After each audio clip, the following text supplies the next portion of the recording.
നബിചരിതം എഴുതിയിട്ടുള്ള ആൾക്കാർ ക്രിസ്താബ്ദത്തെ സമീകരിച്ചുകൊണ്ടും ഹിജറാബ്ദത്തെയും ക്രിസ്താബ്ദത്തെയും ഒന്നിച്ച് സമീകരിച്ചുകൊണ്ട് കണക്ക് വെച്ചവരൊക്കെ പണ്ടേ പറഞ്ഞിട്ടുള്ളത് 571 തന്നെയാണ്.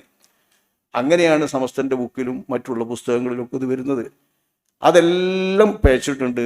ഒരു കൊല്ലം സല്ലല്ലാഹു അലൈഹി വസല്ലം തങ്ങൾക്ക് പേച്ചിട്ടുണ്ട്. ഹിജറ വരുന്നതിൻ്റെ കൊല്ലക്കണക്കും പേച്ചിട്ടുണ്ട്. എന്നാൽ അതിനൊക്കെ ആധാരമോ ഈ കൊല്ലം 1500 വാർഷികമാണ്.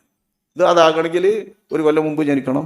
ഇതാ 1500 ജന്മദിനം എന്ന് പറയുന്നത് നബി ജനിച്ച ഒരു ദിനല്ലേ?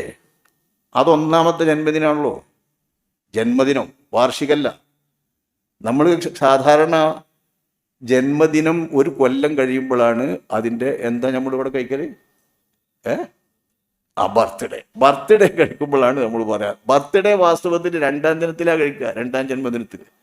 1ാം ജന്മദിനം ജനിച്ച ദിവസമല്ലേ? അപ്പോൾ ഹിജറയുടെ വർഷം പിന്നെ വരുന്നേ ഉള്ളൂ.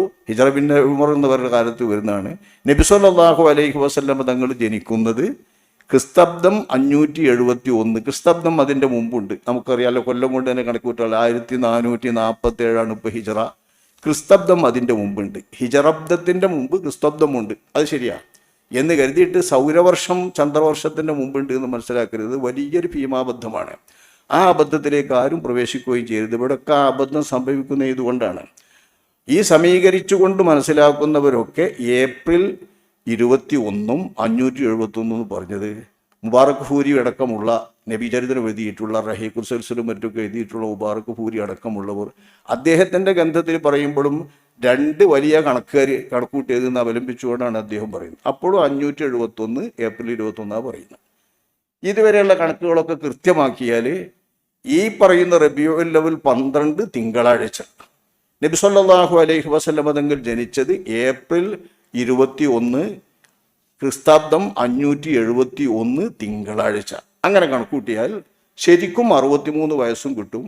ഹിജറാബ്ദം നമ്മൾ കണക്കൂടി വരുന്ന മാതിരി പ്രത്യേകമായിട്ട് തന്നെ തിങ്കളാഴ്ച ദിവസം റബീഉൽ അവ്വൽ 12 കിട്ടും. അത് കണക്കൂട്ടാൻ ഇങ്ങനെ സമീകരിക്കുന്നവർക്ക് നോക്കിയാൽ മതി, കിട്ടും. എന്തേ ആക്കണ്ടുള്ളൂ? ഈ വർഷം 1500 വാർഷികമാണ് നബിദിനത്തിൻ്റെ എന്ന് പറയരുത്. പിന്നെന്ത് പറയണം? 1500 ജന്മദിനത്തിൻ്റെ വാർഷികം. 1500 ജന്മദിനത്തിൻ്റെ വാർഷികം എന്ന് പറഞ്ഞാൽ ഈ പ്രശ്നം തീരും. അപ്പോൾ 1500 ജന്മദിനം എന്ന് പറയുന്നത് ജനിച്ച ഹഖീഖത്ത് ഡേ, യഥാർത്ഥ ഡേ 1. അതേ കൊല്ലത്തെ 2ാമത്തെ റബീഉൽ അവ്വൽ വരുമ്പോൾ റബീഉൽ അവ്വൽ 12 1ാം വാർഷികം, ജന്മദിനത്തിൻ്റെ 1ാം വാർഷികം. അങ്ങനെ കൂട്ടിയാൽ 1500 ജന്മദിന വാർഷികം അടുത്ത കൊല്ലം വരുന്നത്.